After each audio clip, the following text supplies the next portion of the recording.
Gitin Daskafret. Notre sugya parle d'une halakha générale. Est-ce qu'on craint que quelqu'un il est mort? Est-ce qu'on craint que quelqu'un il va mourir? Il y a une différence entre ces deux-là. Et ça peut nous donner beaucoup de halakhot, cette chose-là.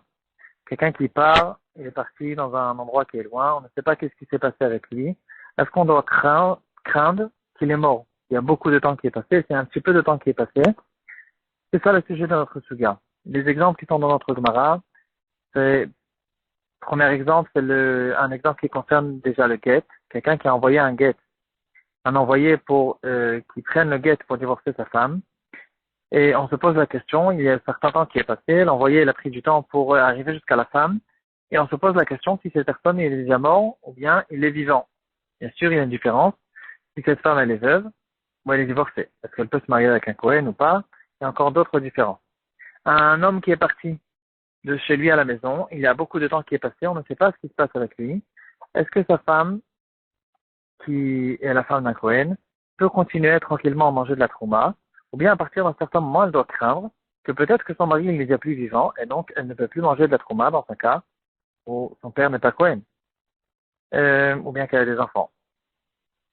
Qu'est-ce qu'il en est dans un cas où cette personne, on a eu un bonjour de cette personne, mais il était déjà mourant, il était malade, etc. Là-dessus, par exemple, la halakha dit que quelqu'un qui est mourant, par majorité de ces personnes, il meurt. La majorité des gens qui sont malades, ils guérissent. Ça peut nous donner aussi certaines halakhot. Qu'est-ce qu'il en est dans un cas où, dans une guerre, on ne sait pas ce qui s'est passé? Est-ce que les guerriers, ils sont déjà rentrés dans la ville ou ils ne sont pas rentrés dans la ville? Il y aura une différence entre ces deux-là. Est-ce que le bateau dans lequel il se trouve, ce bateau, il était dans une tempête, ou bien il a disparu? Il y a une différence entre ces deux cas. Des personnes qui ont été jugées à mort par des juifs ou par des goïms, aussi une différence, etc. Beaucoup de halakhot qu'il faut essayer de vérifier. Est-ce qu'on peut s'appuyer sur le rov, ou bien on ne s'appuie pas sur le rov? De manière générale, il y aura comme une sorte de contradiction entre la halakha de Chazaka et la halakha de rov. Si cette personne, on a eu des témoins qu'il est rentré dans une situation dans laquelle la majorité des gens qui sont dans cette situation, ils meurent. D'un autre côté, on a tout le temps la Chazaka, qu'une personne, tant qu'on ne sait pas qu'il y a eu des différences, donc on sait qu'il était vivant, un jour auparavant il était vivant, tant qu'on n'a pas de preuve qu'il y a eu un changement dans sa situation, on laisse la situation telle quelle, c'est la halakha générale de Chazaka. Une halakha qui peut nous concerner à nous, c'est une halakha à propos du Mishéberach. Très souvent, on fait des Mishéberach pour des gens qui sont malades.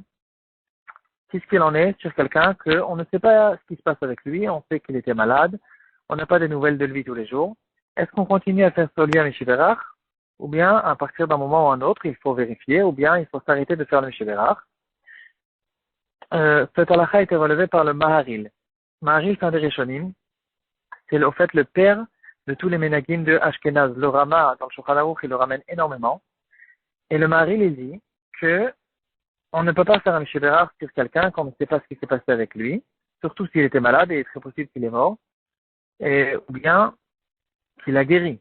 Et, donc, quel est le problème? On ne fait pas un Mishéberach pour rien, c'est pas du n'importe quoi.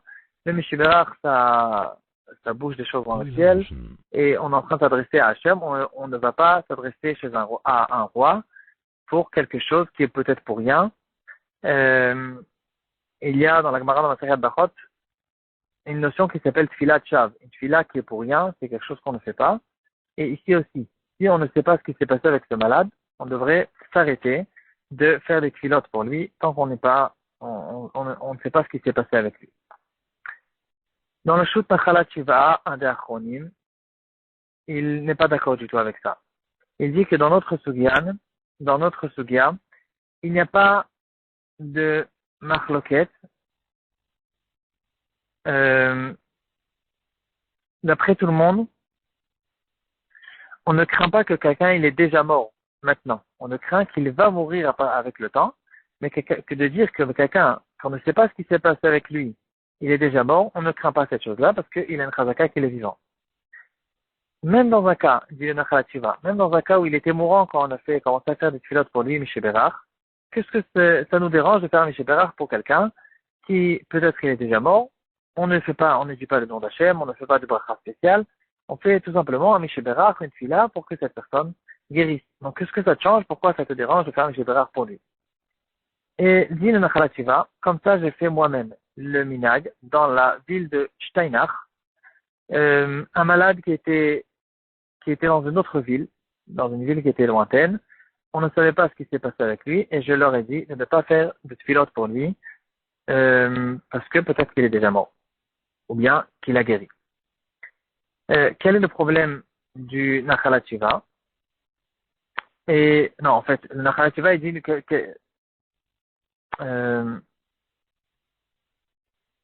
non, je me suis un peu embrouillé. Au contraire, le mari, il est contre de faire le Miché Bérach, et Nachal Tshuva, il est pour. Et il dit, comme ça, j'ai fait dans la ville de Steinach, que le malade était loin, et je leur ai dit, continuez, faites un Miché Bérach, faites des tfilotes pour lui, malgré qu'on ne sait pas ce qui s'est passé avec lui, parce que, pourquoi pas? Quel est en fait le problème du mari?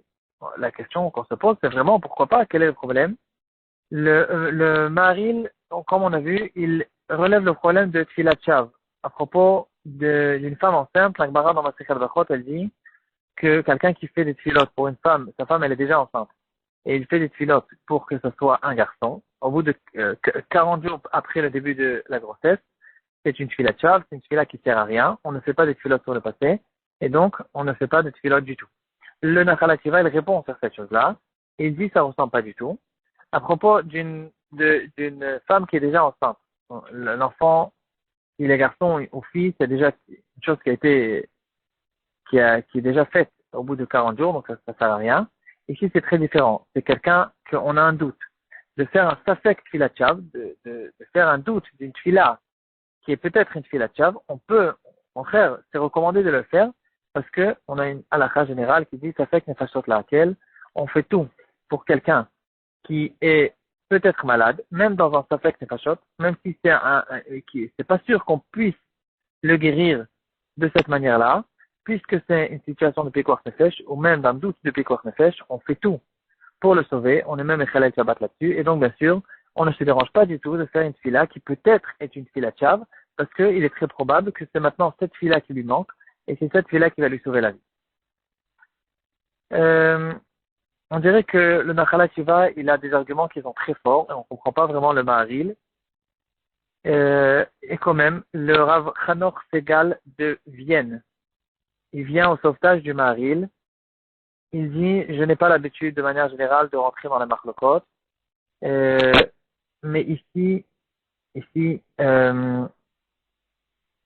y a un problème. Je viens et je demande au Nachal Tshuva, il a envoyé une lettre au Nachal Tshuva, il lui a dit de changer d'avis, parce que quand il envoie une lettre comme ça à des gens, le judaïsme de l'Allemagne, déjà depuis 200, 300 ans, c'est les premiers qui ont commencé la période des masculines, et ça commençait à mal tourner, d'un point de vue spirituel là-bas. Si tu commences à dire à des gens comme ça, de détourner des minagim, surtout des minagim du Maharil, qui est le père des minagim de l'Allemagne, si tu commences à leur dire de changer, ici il y a une erreur, ici ça va pas, etc., ils vont complètement déboussoler, parce que c'est des gens qui, déjà, ils se sont déjà écartés de la halakha, qui leur laissent ce qui reste chez eux, ce qui est resté encore assez fort, c'est les minagim. Ça, c'est un phénomène qu'on peut retrouver dans plusieurs endroits, dans plusieurs générations, plusieurs endroits, plusieurs générations, où les minagim, ils sont restés encore beaucoup plus forts que la halakha même. Et dans certains endroits, c'est ça qui les a sauvés, c'est ça qui a sauvé leur judaïsme. Ils ont attrapé très fort les minagim, et petit à petit, il y a eu par exemple un grand raf qui est arrivé et qui les a relevés complètement. Et s'ils n'avaient même pas les minagim, ils auraient complètement dégringolé. Donc ici, le Rav Chanor, il lui dit, c'est vrai qu'on dirait que tu as raison, mais ne va pas dire à des gens comme ça de changer le minagim, de changer le minag. Ici, ils ont un minag qui a commencé d'après le Maharil. On n'est pas obligé de tout comprendre. Le Maharil, c'était quelqu'un qui est très, très grand. Peut-être qu'il avait d'autres raisons qu'on ne comprend pas. Ici, il lui a demandé de freiner, de ne pas leur dire de changer ce minag et de les laisser continuer leur minag comme ils avaient l'habitude de faire d'après le Maharil. Le Nachalat Shiva, finalement, il a répondu que il est d'accord partiellement de ne pas leur envoyer ce sac. Et finalement, ils sont arrivés à une pshara. C'est-à-dire, le Nachalat Shiva, il a dit, on n'a qu'à faire un Mishéberach sur le doute.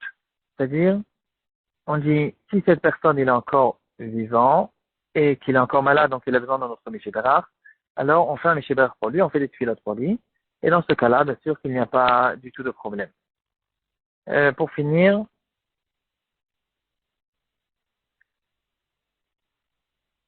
à propos de Shabbat, est-ce qu'on fait un Mishéberach pendant Shabbat sur quelqu'un qui est malade? En général, on ne fait pas des tfilotes personnelles pendant Shabbat. C'est vrai que dans notre tfila, il y a des tfilotes, mais c'est des tfilotes qui font partie de la tfila elle-même. Des tfilotes personnelles, on ne fait pas des tfilotes pendant Shabbat, et quand même, pour quelqu'un qui est malade, qui est très malade, alors on fait des tfilotes pendant Shabbat parce que ça rentre dans le cadre de Pikuach Nefesh, qui repousse même des melachot gmurot pendant Shabbat. Bien sûr que ça repousse aussi cette halakha, et ça nous montre quand même la force des tfilotes, la perception des poskim qu'ils ont envers les tfilotes, qui disent qu'il est très possible qu'ici maintenant, il y a une tfila qui lui manque, il y a ce Mishéberach qui lui manque, et c'est peut-être ce Mishéberach qui va lui sauver la vie. Et donc, on considère même ça comme quelque chose qui est pour sauver la vie d'un juif, de quelqu'un, et donc, on fait ces choses-là pendant Shabbat. עולם שלם של תוכן מחכה לך בכל הלשון 03 617 1111